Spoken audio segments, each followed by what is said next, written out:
ICC world cup में पाकिस्तान के श्रीलंका के खिलाफ बैटिंग जारी। 345 रन के हदफ के ताक़ुब में पाकिस्तान ने 2 विकेटों के नुकसान पर 143 रन बना लिए। अब्दुल्ला शफीक ने 58 गेंदों पर निस्फ सेंचुरी स्कोर की।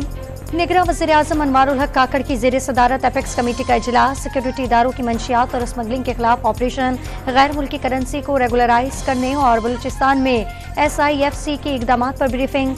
आर्मी चीफ की हुकूमत को गैर कानूनी सरगर्मियों के खिलाफ कार्रवाइयों में मुकम्मल ताउन की यकीन दहानी। नून लीग का लाहौर भर में वर्कर्स कन्वेंशन और जलसे मनसूख करने का फैसला। सारी तवज्जो 21 अक्टूबर को मीनार पाकिस्तान के जलसे पर मरकूज की जाएगी।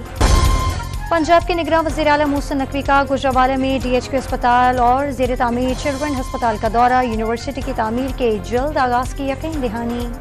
और IMF ने पाकिस्तान में महंगाई और बेरोजगारी की शरह में कमी की पेशगोई कर दी। रवा माली साल के दौरान करंट अकाउंट खसारे में इजाफे का इम्कान।